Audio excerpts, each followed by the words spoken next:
saat belajar filsafat itu? Nah, baik, di video kali ini saya akan menjawab semua pertanyaan-pertanyaan dari teman-teman semua. Nah, belajar filsafat itu sangat membantu kita. Yang pertama, untuk menjadi manusia yang lebih bijaksana.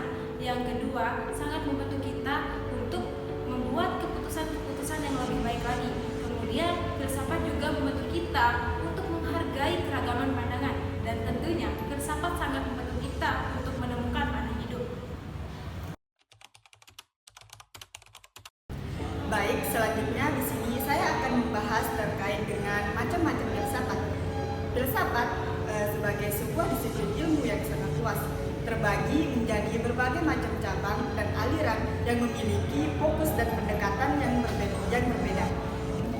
Yang pertama, berdasarkan objek kajian. Di sini ada beberapa macam objek kajian, yaitu metafisika, epistemologi, logika, etika, estetika, filsafat politik, dan filsafat ilmu.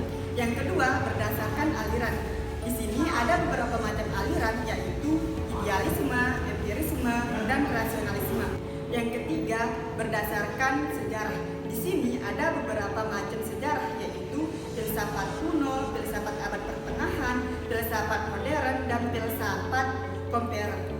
Dengan memahami berbagai macam filsafat, kita dapat memperluas wawasan, meningkatkan kemampuan berpikir, menemukan jawaban atas pertanyaan-pertanyaan mendasar, dan menjadi warga negara yang baik. Selanjutnya saya akan membahas terkait filsafat pendidikan matematika. Jadi, filsafat pendidikan matematika itu merupakan cabang filsafat yang secara khusus membahas tentang landasan filosofi di balik pengajaran dan pembelajaran matematika. Filsafat pendidikan matematika ini bukan hanya tentang angka dan rumus, tetapi juga tentang bagaimana kita belajar matematika, mengapa kita belajar matematika, dan apa tujuan dari pembelajaran matematika itu sendiri. Nah, selanjutnya adapun aliran-aliran dalam filsafat pendidikan matematika, diantaranya yang pertama Platonisme, yang kedua formalisme, yang ketiga intuisionisme, dan yang terakhir empirisme.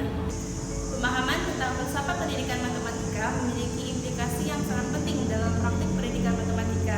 Di antaranya, yang pertama, merancang pembelajaran yang bermakna, memilih bahan ajar yang relevan, mengembangkan penilaian yang komprehensif, dan menciptakan lingkungan belajar yang inklusif. Singkatnya, filsafat pendidikan matematika mengajak kita untuk berpikir lebih dalam tentang apa itu matematika, mengapa kita belajar matematika, dan bagaimana caranya kita dapat membantu siswa untuk meningkatkan pencapaian penuh mereka dalam belajar matematika. Dan juga dengan kita memahami filsafat pendidikan matematika, kita dapat menjadi guru yang lebih efektif dan inspiratif. Yang pertama yaitu John Dewey yang memiliki teori pragmatisme. John Dewey ini merupakan salah satu tokoh utama dalam filsafat pendidikan yang mengemukakan bahwa pendidikan matematika itu harus bersifat praktis dan relevan dalam kehidupan sehari-hari. John Dewey mengajukan konsep yaitu learning by doing, yaitu belajar dari pengalaman, yang itu juga relevan dalam pendidikan matematika.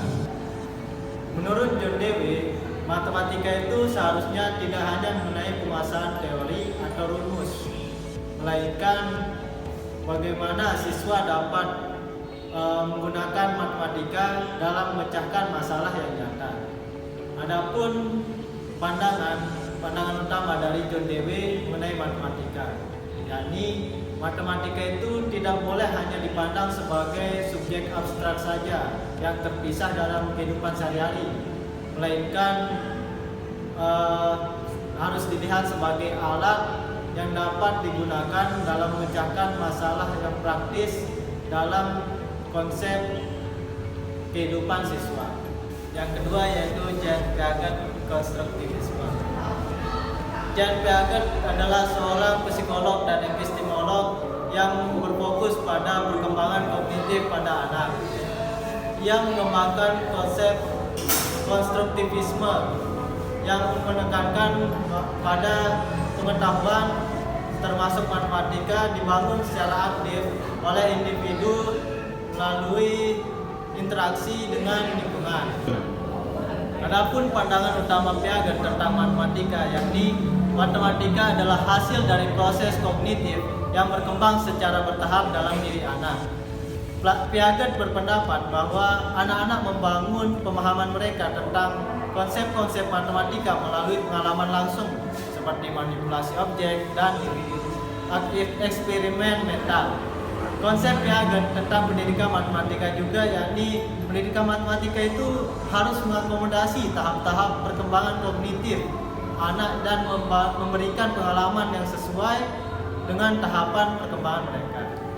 Selanjutnya tokoh yang ketiga yaitu adalah Lev Vygotsky yang mengembangkan teori sosial konstruktivisme. Lev Vygotsky mengembangkan teori sosial konstruktivisme yang menekankan pentingnya interaksi sosial dalam perkembangan kognitif. Menurut Vygotsky, pendidikan matematika seharusnya dilakukan dalam konteks sosial, di mana siswa dapat berdiskusi, berkolaborasi, dan memperoleh pemahaman melalui kegiatan interaksi dengan guru dan teman-temannya.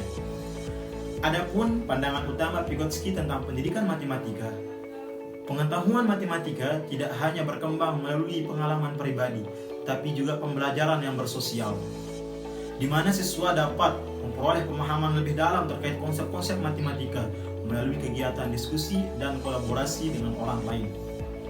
Adapun konsep Vygotsky tentang pendidikan matematika, Vygotsky menekankan pentingnya pengajaran yang memberikan tantangan sesuai dengan kemampuan siswa, tetapi itu juga masih berada dalam jangkauan mereka dengan bantuan dan bimbingan orang lain. Baik, selanjutnya saya akan membahas tentang hal yang menarik dalam filsafat pendidikan matematika. Nah, di sini filsafat pendidikan matematika menawarkan berbagai pandangan yang mendalam dan memicu pemikiran tentang tujuan, proses, dan cara terbaik mengajarkan serta mempelajari matematika.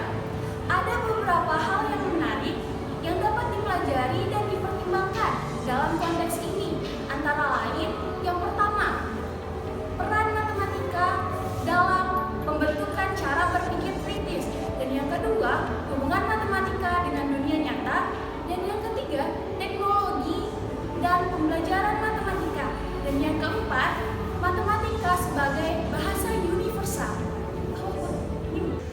Nah, di sini filsafat pendidikan matematika menawarkan ruang refleksi yang kaya dan multidimensional mengenai bagaimana kita seharusnya mengajarkan dan mempelajari matematika. Hal-hal yang menarik pada filsafat ini berkisar pada pemahaman mendalam tentang matematika sebagai alat berpikir kritis, cara untuk memahami dunia, serta bagaimana sarana untuk memberdayakan individu dalam konteks sosial. Ia juga mengundang kita untuk mempertimbangkan bukan hanya apa yang kita ajarkan, tetapi mengapa kita mengajarkannya dan bagaimana